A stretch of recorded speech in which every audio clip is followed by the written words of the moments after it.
أعوذ بالله من الشيطان الرجيم بسم الله الرحمن الرحيم الحمد لله رب العالمين بارئ الخلائق أجمعين الحمد لأهله والصلاة على أهله الصلاة والسلام على سيد الأنبياء والمرسلين العبد المؤيد الرسول المسدد المصطفى الأمجد الحبيب الأحمد النبي الأمي المكي المدني السراج المنير الكوكب الدري صاحب الوقار والسكينة المدفون بأرض مدينة سيدنا ونبينا وشفيع ذنوبنا وطبيب قلوبنا وحبيب نفوسنا ومولانا أبي القاسم محمد المصطفى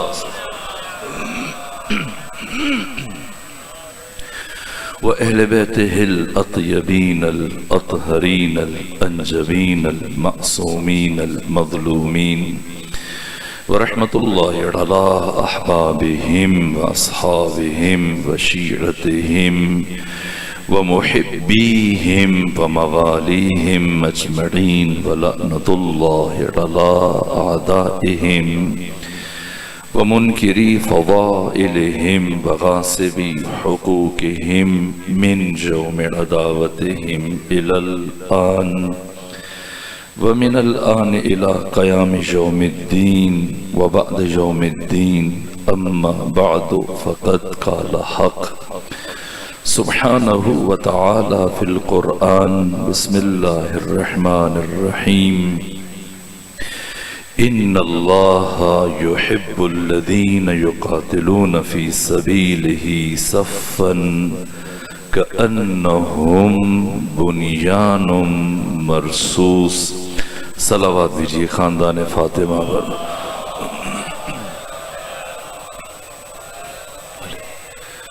خدا سبحان کی بارگاہ میں سپاس گزار اور شکر گزار ہوں کہ اس مقام پر آپ بامعرفت مومنین کی نورانی چہروں کی زیارت کا شرف حاصل ہوا۔ حق تعالیٰ آپ سب کو اپنی حفظ و پناہ میں رکھے اور تمام مومنین کو طول عمر صحت و سلامتی کے ساتھ گزارنے کی توفیق عطا فرمائے۔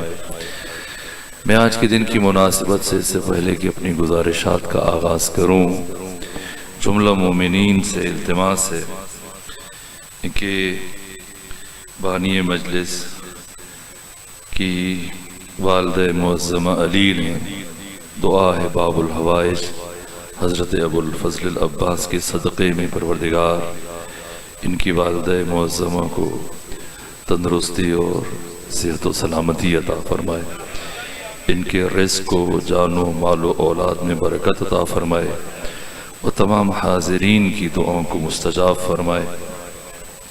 اور التماس ہے کہ جملہ مومنین مومنات شہدائے اسلام ایسے مومنین کی جن کے لیے کوئی فاتحہ پڑھنے والا نہیں، بالخصوص حاجی زوار سید مظہر حسین قاسمی اور حاجی سید آغا حسین قاسمی، ان کی سارے ثواب کے لیے اور آپ کے جو مرحومین رخصت ہوئے سب کے سارے ثواب اور درجات کی بلندی کے لیے سورہ فاتحہ پڑھ لیجیے۔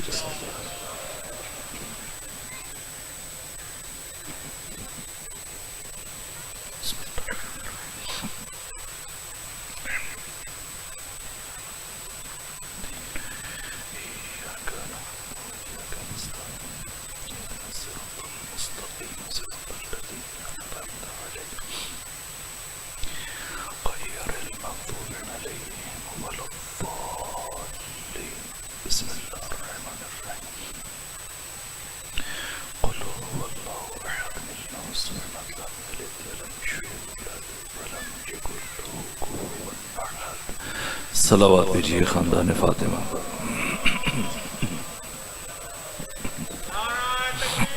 اللہ یا رسول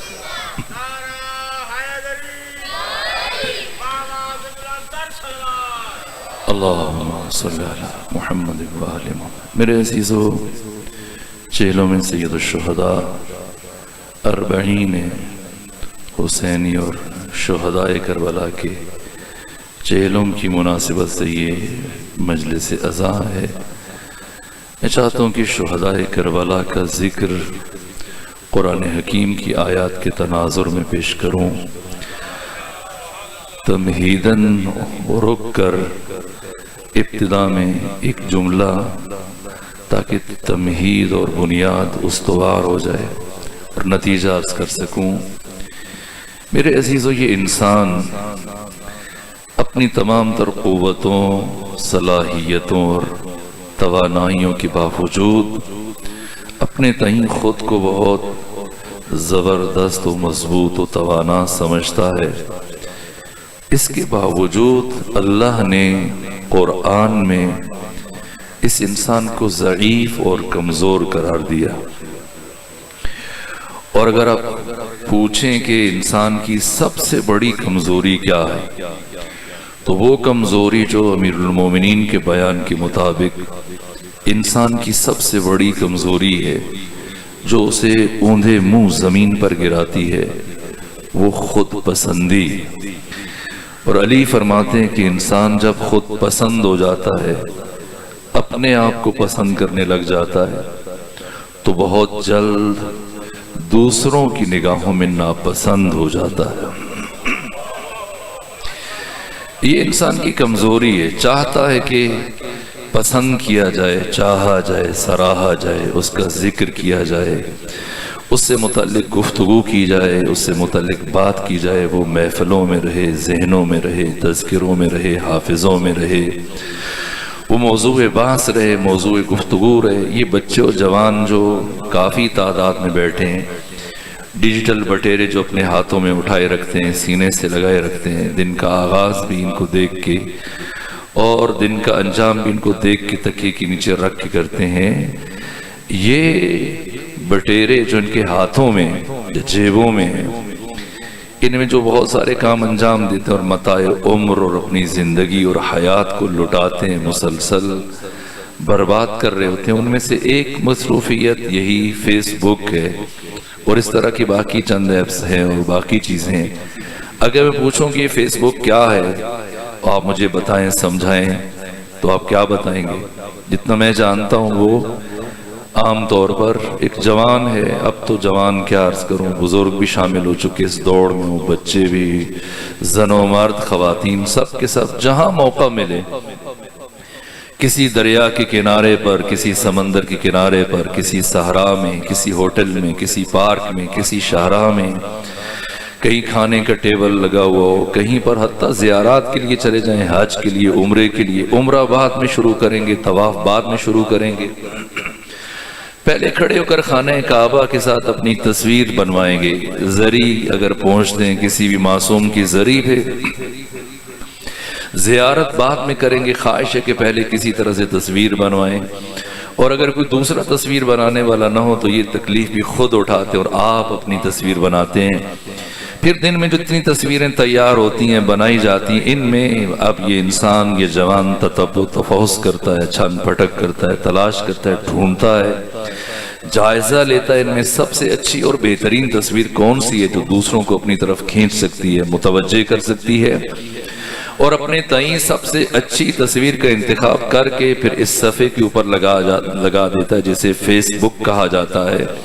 کس لیے لگاتا ہے؟ ایصال ثواب کے لیے یا کسی اور مقصد کے لیے؟ نہ، اس لیے تاکہ لوگ دیکھیں، پسند کریں، تبصرے کریں، کومنٹس دیں، لائک کریں، اور جیسے یہ تصویر لگاتا ہے پھر اس کے عزیزان، رشتہ دار، دوست، احباب، جاننے والے اس سے متعلق تبصرے کریں گے، اس کے نیچے لکھیں گے، پسند کریں گے، اور رفتہ رفتہ پسند کرنے والوں کی تعداد، کومنٹس دینے والوں کی تعداد، تبصرے کرنے والوں کی تعداد تدریجاً بڑھتی چلی جائے گی۔ 10، 20، 30، 40، 50، 100، 1000، 2000، 5000، 10000، اور مسلسل یہ دن میں کئی مرتبہ بار بار اٹھا کر دیکھتا ہے اب تعداد کہاں تک پہنچی، اب تعداد کہاں تک پہنچی، بڑھتے بڑھتے لاکھوں تک پہنچ جاتی ہے، 5 لاکھ، 10 لاکھ، 20 لاکھ، 50 لاکھ، لیکن کسی نہ کسی مرحلے پر پہنچ کر یہ تعداد رک جاتی ہے۔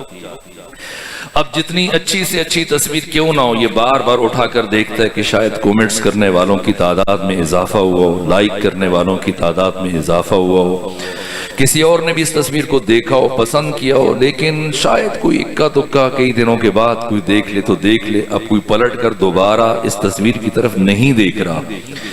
کیوں؟ اس لیے کہ ایک طرف انسان کی سب سے بڑی خواہش یہ ہے کہ اسے چاہا جائے، اسے سراہا جائے، اسے پسند کیا جائے، اس کا ذکر کیا جائے، وہ محفلوں میں رہے، دلوں میں رہے، ذہنوں میں رہے، حافظوں میں رہے، تذکروں میں رہے۔ لیکن دوسری طرف انسانی حافظے کی یہ خصوصیت ہے کہ یہ زیادہ دیر تک کسی کو یاد رکھنے کے لیے تیار نہیں ہوتا۔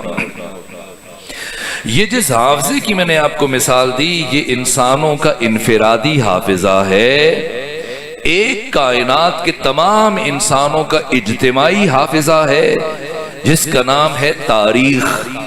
یہ تاریخ جو بشریت کا اجتماعی حافظہ ہے، یہ اس انفرادی حافظے سے زیادہ ستم ظریف ہے۔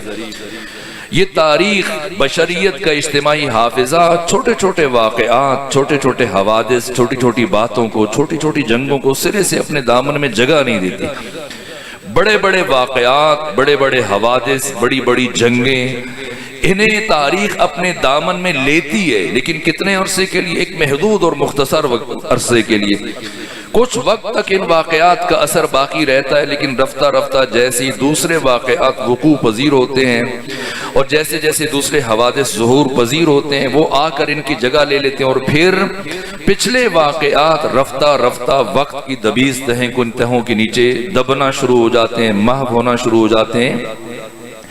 حادثہ خواہ کتنا ہی بڑا کیوں نہ ہو، وہ وقت کے سمندر میں ڈوب ہی جاتا ہے۔ یہ زمانے کے وقت کے مقبرے کی خصوصیت ہے کہ جب وہ حوادث اور واقعات کے جسموں کو اپنے دامن میں لیتا ہے تو تھوڑے ہی عرصے میں ہڈیوں کا برادہ بنا دیتا ہے، اور پھر تاریخ کے اوراق پر اس کا ایک پھیکا سا تذکرہ باقی رہ جاتا ہے، اور رفتہ رفتہ وہ بھی ختم ہو جاتا ہے، اور پھر آ کر دوسرے واقعات اس کی جگہ لے لیتے ہیں۔ بڑی بڑی جنگیں جو آج تک لڑی گئیں، آپ دیکھیے، پہلی جنگ عظیم، دوسری جنگ عظیم، صرف ان دو جنگوں میں میدان جنگ کے اندر مرنے والے سپاہیوں کی تعداد 10 کروڑ سے زیادہ ہے۔ لیکن جن علاقوں میں یہ جنگیں لڑی گئیں، جن ملکوں کے افراد قتل ہوئے، 10 کروڑ افراد کم از کم، کیا کوئی ان جنگوں کی یاد مناتا ہے؟ ان کا ذکر کرتا ہے؟ پھر مجھے بتائیں کہ اگر انسان ان کروڑوں مقتولین کو بھول گیا تو یہ کربلا کے 72 کون ہیں کہ جنہیں کوئی بھولنے کے لیے تیار نہیں؟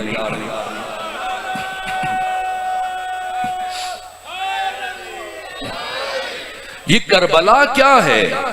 یہ عاشورہ کیا ہے جو آج سے 1400 سال پہلے ایک خشک ریگزار پر، تپتے ہوئے صحرا پر چند گھنٹوں کے لیے سورج کی طرح سے چمکا، لیکن ایسا چمکا کہ اس کی روشنی ہمیشہ کے لیے سارے عالم میں پھیل گئی۔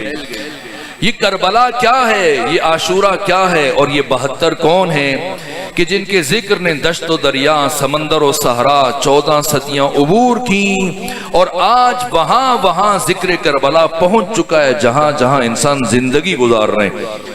یہ عبد الحکیم جو صوبہ پنجاب کا ایک شہر ہے یا دیہات یا قصبہ ہے، اگر آپ یہاں سے اٹھیں اور دنیا کے اس نقطے پہ چلے جائیں جہاں پر 6 مہینے کا دن اور 6 مہینے کی رات ہے، یعنی قطب شمالی اور قطب جنوبی، جب آپ دنیا کے اس گوشے میں پہنچیں گے تو دیکھیں گے کہ ذکر حسین یہاں پر بھی جاری ہے، کربلا والوں کا ذکر یہاں پر بھی برپا ہے۔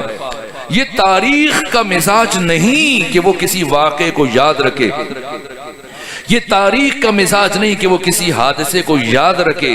حسین ابن علی نے تاریخ کو مجبور کیا کہ وہ کربلا کو یاد رکھے۔ وقت جیسی نیست اور نابود کر دینے والی حقیقت اس حسین کے سامنے گھٹنے ٹیکنے پر مجبور ہو گئی۔ وقت جیسی اور تاریخ جیسی ستم ظریف حقیقت اس حسین کے سامنے سجدہ ریز ہونے پر مجبور ہو گئی۔ وہ لوگ جو کروڑوں کو بھول گئے، آج کا انسان، الجزائر اور فرانس نے جب جنگ لڑی، ایک دن میں 18 لاکھ افراد قتل ہو گئے، آج وہاں کے رہنے والے کبھی بھولے سے بھی ان کا ذکر نہیں کرتے۔ تو یہ 72 کون ہیں کہ جیسے جیسے دن گزر رہے ہیں مسلسل لوگ باشعور اور باضمیر انسان کربلا کی طرف بڑھتے چلے جا رہے ہیں۔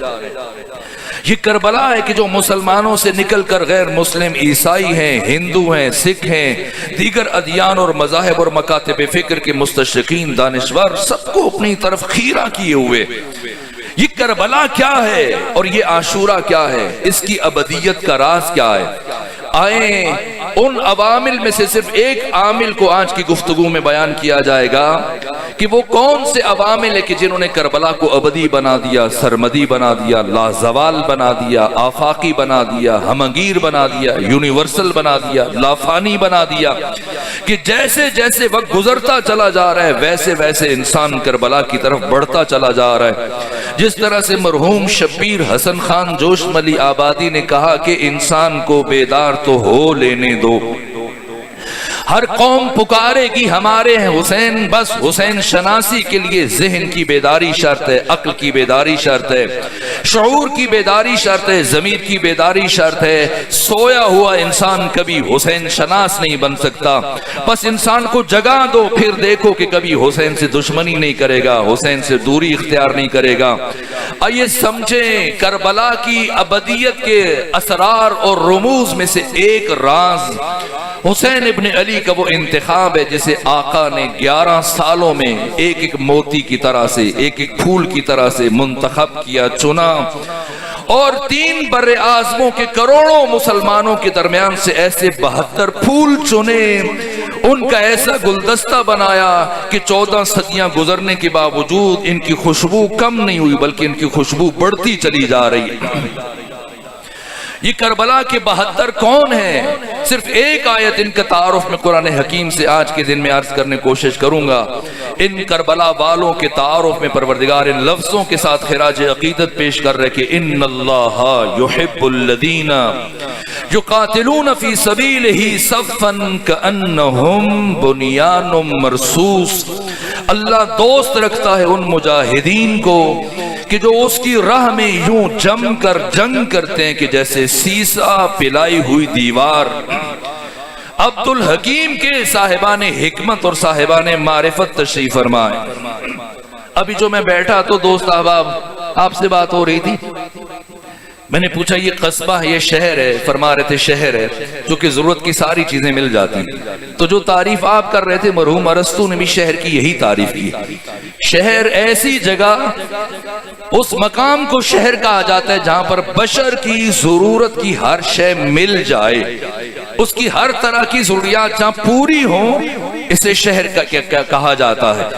یہ شہر کا مفہوم ہے، اس لیے پیغمبر نے فرمایا کہ انا مدینۃ العلم وعلی بابھا۔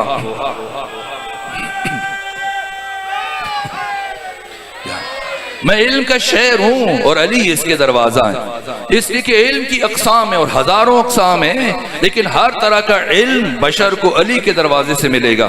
لیکن عجیب بات ہے، پہلے فرمایا انا مدینۃ العلم، میں علم کا شہر ہوں، اور آپ ہیں عبد الحکیم کے رہنے والے، اس لیے جملہ عرض کر رہا ہوں۔ جب حکمت کی بات آئی، معرفت کی بات آئی، عقل کی بات آئی، تو حکمت کے ہاں تقسیم نہیں ہے، حکمت بس حکمت ہوتی ہے جو عین عقل ہوتی ہے۔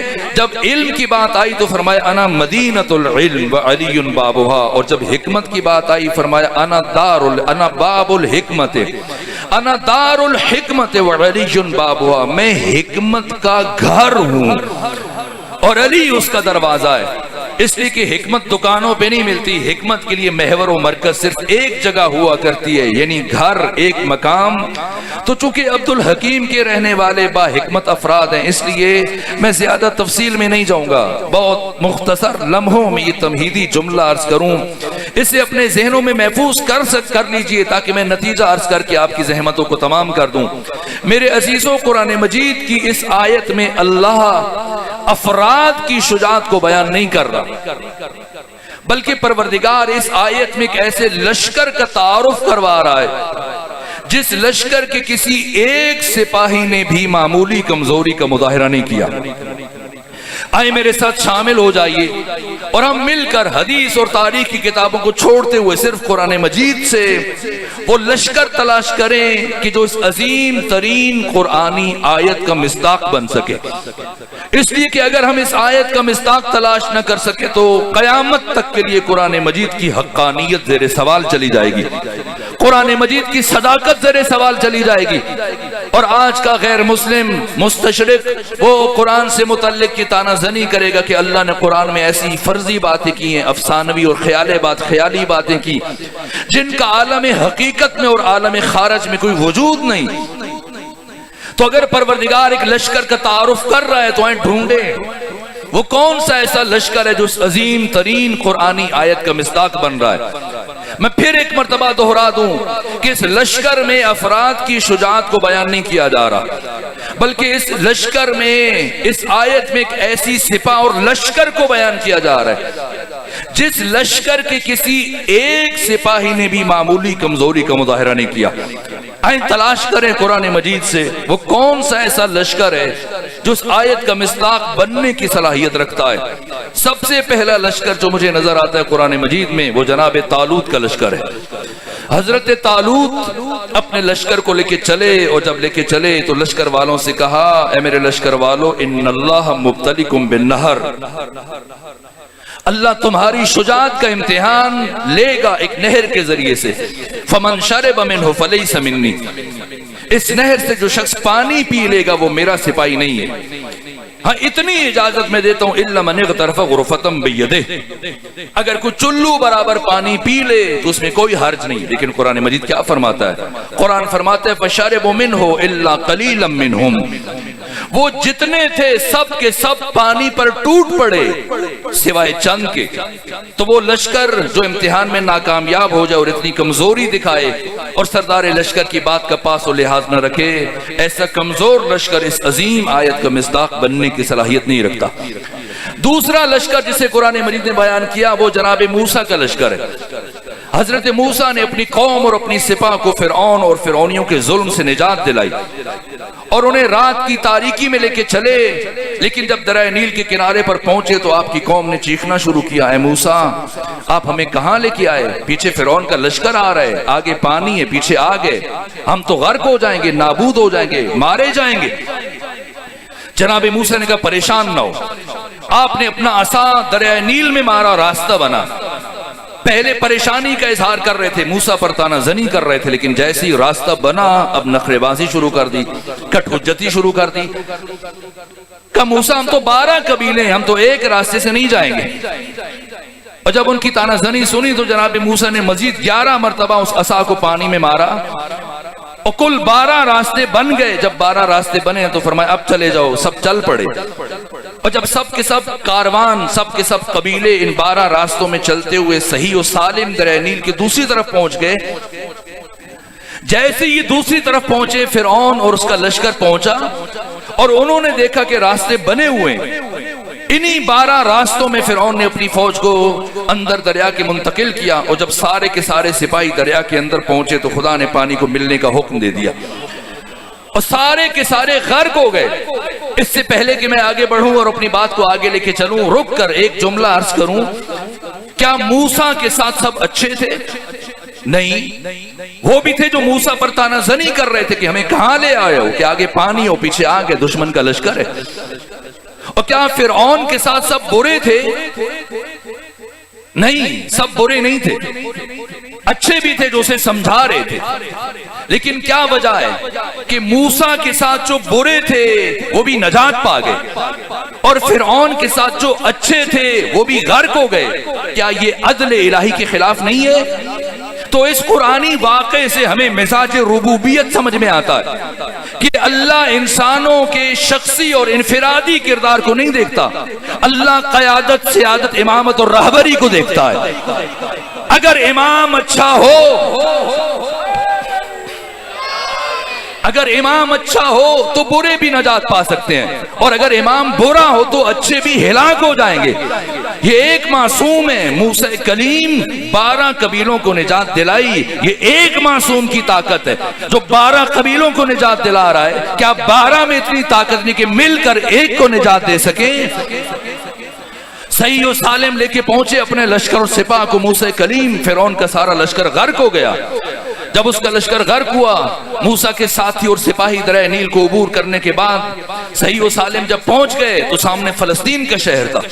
حضرت موسیٰ نے فلسطین کی طرف اشارہ کیا، فرمایا یا قوم ادخلوا الارض المقدسۃ التي كتب اللہ لكم، میری قوم بنی اسرائیل، میرے سپاہیوں، یہ سامنے جو شہر ہے تمہاری موعودہ سرزمین ہے، تم اس میں داخل ہو جاؤ، کسی بات کی پرواہ نہ کرو۔ اتنا بڑا معجزہ باہرہ دیکھنے کے بعد موسیٰ کو جواب کیا دیا کہ اے موسیٰ، ہم نے سنا ہے اِنَّ فِيهَا قَوْمٌ جَبَّارِينَ، جس شہر میں داخل ہونے کے لیے آپ ہمیں حکم دے رہے ہیں، یہاں بڑے رہنے والے لوگ بڑے مضبوط، قوی ہیکل، قوی الجثہ لوگ ہیں۔ وَإِنَّا لَنَدْخُلَا أَبَدًا مَا دَامُوا فِيهَا، جب تک فلسطینی اس شہر کے اندر موجود ہیں ہمیں جرأت نہیں ہے کہ ہم داخل ہو سکیں۔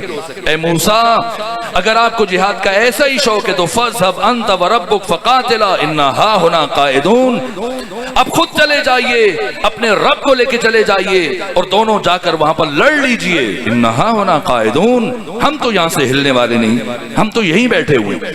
اب آپ مجھے بتائیں، کیا موسیٰ کلیم کا یہ لشکر جو اپنے سردار پر تانا زنی کر رہا ہے، کمزوری دکھا رہا ہے، اتنی بزدلی کا مظاہرہ کر رہا ہے، خوف زدہ ہو رہا ہے اور ڈر کی باتیں کر رہا ہے، کیا وہ اس عظیم ترین قرآنی آیت کا مصداق بننے کی صلاحیت رکھتا ہے؟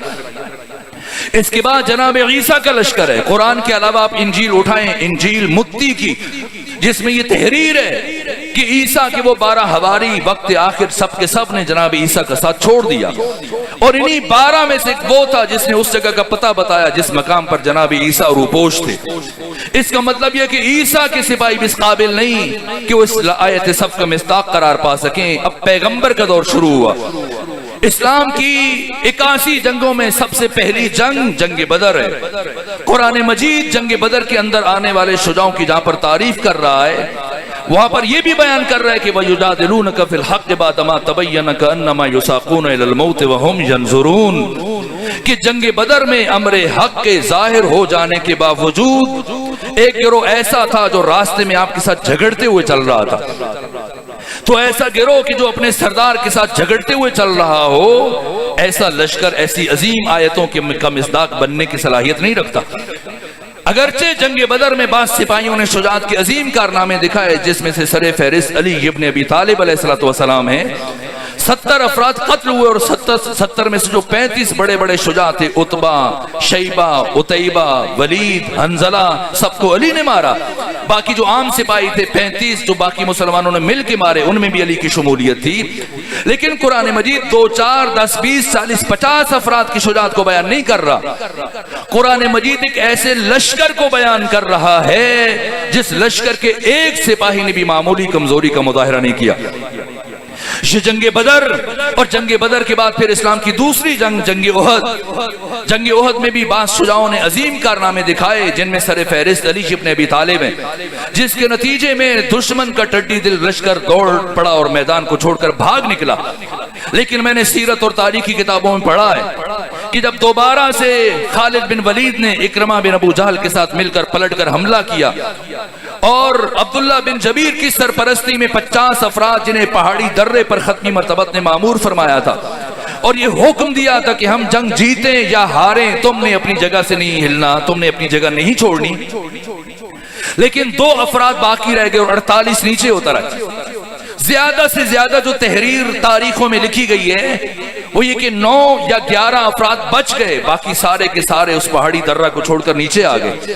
سب نے تلواریں نیام میں ڈال لی اور سب کے سب مال غنیمت سمیٹنے میں لگ گئے۔ لیکن ایسی حالت میں جب کہ سب مطمئن تھے، مال غنیمت سمیٹ رہے تھے، خالد بن ولید نے اکرمہ بن ابی جہل کے ہمراہ جب پہاڑی کا چکر کاٹ کے حملہ کیا تو قرآن مجید بیان فرماتا ہے کہ استصعدون ولا تلون علی احد والرسول يدعوکم فی اخراکم، جب اچانک حملہ کیا تو مسلمانوں کے پاؤں اکھڑ گئے، اور اس طرح سے مسلمان بھاگ رہے تھے کہ قرآن فرما رہے استصعدون ولا تلون علی احد، کہ تم پہاڑوں کے اوپر چڑھے چلے جا رہے تھے، رسول پیچھے پیچھے تمہیں آوازیں دے رہے تھے، مگر تم رسول کی آواز پر لبیک نہیں کہہ رہے تھے۔ یہاں تک کہ مولانا شبلی نعمانی نے لکھا کہ جب خالد نے پہاڑی کا چکر کاٹ کے حملہ کیا اور مسلمان بھاگ کھڑے ہوئے تو میدان جنگ میں یا نبی نظر آتے تھے یا علی نظر آتے تھے، اور تنہا علی ابن ابی طالب نے مسلسل دیوانہ وار ختمی مرتبت کا طواف شروع کیا۔ کوئی دشمن، کوئی کافر، کوئی منافق پیغمبر گرامی اسلام کو نقصان پہنچانے میں کامیاب نہ ہو جائے۔ توجہ فرمائیے گا میرے عزیزوں، یہاں تک کہ مسلسل جب علی پیغمبر کا طواف کر رہے ہیں اور مشرکین سمٹ کر پیغمبر کے گرد اکٹھے ہو گئے آپ کو قتل کرنے کے لیے، آپ کو شہید کرنے کے لیے۔ تو ایسے میں صرف علی ہیں جو مسلسل پیغمبر کے گرد طواف کر رہے ہیں اور آپ کو دشمن کے حملوں سے بچا رہے ہیں۔ یہاں تک کہ شاہ عبدالحق محدث دہلوی نے مدارج النبوہ میں یہ جملے تحریر کیے کہ جنگ احد میں پیغمبر کی زبان سے یہ کلمات جاری ہوئے، یا علی مرا از این جماعت نگہدار، حق کے نصرت را بجا آورد کہ وقت نصرت است، اے علی کافروں کی اس جماعت سے مجھے بچا، آج کے دن اپنی مدد کا حق ادا کر دے کہ آج کے دن تیری مدد کی ضرورت ہے۔ یہ تین جملے ہیں شاہ عبدالحق محدث دہلوی کے۔ آج کا جاہل ملا کہتا ہے یا علی مدد کہنا شرک ہے، بدعت ہے، صرف اور صرف یا اللہ مدد کہنا چاہیے۔ یہ جو تین جملے شاہ عبدالحق محدث دہلوی نے لکھے مدارج النبوہ میں، ختمی مرتبت نے جنگ احد کے موقع پہ فرمایا یا علی مرا از این جماعت نگہدار، حق کے نصرت را بجا آورد کہ وقت نصرت است، علی کافروں کی اس جماعت سے مجھے بچا، آج کے دن مدد کا حق ادا کر دے کہ آج کے دن تیری مدد کی ضرورت ہے۔ اگر ان تین جملوں کو سمیٹ دیا جائے اور خلاصہ کیا جائے تو پیغمبر نے احد کے دن یہی تو فرمایا نا، یا علی مدد۔ تو یا علی مدد کہنا بدعت نہیں ہے، یہ رسول اللہ کی سنت ہے جسے ہم سلام کے وقت اپنے ایمان اور عقیدے کے اظہار کے لیے لبوں سے ادا کرتے ہیں۔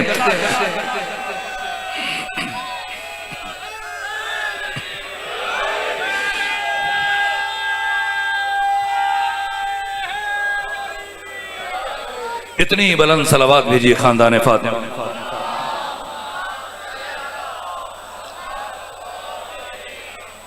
صرف علی، صرف وجود مبارک علی ابن ابی طالب علیہ آلاف و تحیت و ثنا تلوار لیے برابر مسلسل ختمی مرتبت کا طواف کر رہے ہیں۔ کوئی دشمن، کوئی کافر، کوئی مشرک ختمی مرتبت کو نقصان پہنچانے میں کامیاب نہ ہو جائے، لیکن اکیلی تلوار ان ہزاروں تلواروں کے ساتھ کتنی دیر تک ٹکراتی؟ بالآخر لوہا ہے، ٹوٹ گیا۔ این جب لڑائی پورے عروج پر ہے، علی ابن ابی طالب کی تلوار ٹوٹ گئی۔ مجھے بتائیں دنیا کا بڑے سے بڑا شجاع، بڑے سے بڑا بہادر اگر جنگ عروج پر ہو، اس کا اسلحہ خراب ہو جائے، بندوق خراب ہو جائے، کلاشنکوف خراب ہو جائے، کیا کرے گا؟ اس کی ہمت جواب دے دے گی، اس کا حوصلہ ٹوٹ جائے گا، خود کو دشمن کے حوالے کر دے گا۔ لیکن علی ابن ابی طالب نے اقبال کی زبان میں قیامت تک آنے والے انسانوں کو پیغام دیا کہ کافر ہو تو شمشیر پہ کرتا ہے بھروسہ، مومن ہو تو بے تیغ بھی لڑتا ہے سپاہی۔ تلوار ٹوٹ چکی ہے لیکن امنگے جوان ہے، ہمت جوان ہے۔ علی ابن ابی طالب نے اس ٹوٹی ہوئی تلوار کے ساتھ بعض دشمنوں کو اپنے مکوں سے، بعضوں کو اپنی ٹھوکروں سے، بعضوں کو گھوڑے کی ٹاپوں سے، بعضوں کو اس ٹوٹی ہوئی تلوار کے ساتھ مقابلہ کرنا شروع کیا۔ اور خدا سبحان نے جب یہ منظر دیکھا کہ ادھر میرا اکیلا شیر اور وہ بھی نہتا، اور برابر میں دشمن کا ہزاروں کا لشکر، اور وہ بھی پوری طرح اسلحہ جنگ سے لیس، تو ایسے عالم میں پروردگار نے آسمان سے ایک تلوار اتاری جس کا نام ذوالفقار تھا، اور اس ذوالفقار کا اعلان خود قرآن میں فرمایا، وَأَنزَلْنَا الْحَدِيدَ فِيهِ بَأْسٌ شَدِيدٌ، ہم نے لوہے کو نازل کیا جس میں شدید لڑائی ہے۔ یہ لوہا تو زمین سے نکلتا ہے، پھر یہ کون سا لوہا ہے جو آسمانوں سے آ رہا ہے؟ یہ وہی ذوالفقار علی ہے۔ اس لیے کہ اگر کسی نے ایک آیت کا انکار کیا تو یہ پورے قرآن کے انکار کے مترادف ہو جائے گا۔ لوہا زمین سے نکلتا ہے، یہ کون سا لوہا ہے جسے پروردگار آسمان سے بھیج رہا ہے؟ یہ علی کی ذوالفقار ہے۔ اب ذوالفقار کے آتے ہی امنگیں اور بڑی، بلبلے اور بڑے، جذبے اور بڑے، اور ذوالفقار کے آتے ہی علی ابن ابی طالب نے ایسے تابڑ توڑ، ہمت شکن، حوصلہ شکن حملے شروع کیے کہ ہزاروں دشمن بھاگ کھڑے ہوئے۔ دشمن آگے آگے دوڑ رہے ہیں، علی پیچھے پیچھے دوڑ رہے ہیں، سر فضا میں اڑ رہے ہیں، آسمان کے ملائک، آسمان کے فرشتے، آسمان کے قدسی جو آسمان کی کھڑکیاں کھول کر علی کی شجاعت کے مناظر دیکھ رہے ہیں، ان کا پیمانہ صبر لبریز ہو گیا۔ اللہ سے اجازت مانگی اور جب اجازت مل گئی، اب جبریل آگے آگے اور باقی فرشتے پیچھے پیچھے۔ ابھی یہ فرشتے زمین پر نہ پہنچے تھے کہ آسمان اور زمین کی درمیانی فضاؤں میں یہ ترانے گونج اٹھے، یا علی لا فتح الا علی ولا سیف الا ذوالفقار۔ اے علی، آج آسمان کے فرشتے بھی یہ مان گئے کہ اس کائنات میں اگر کوئی تلوار ہے تو صرف ذوالفقار ہے، اور اگر کوئی شجاع ہے تو صرف علی ہے۔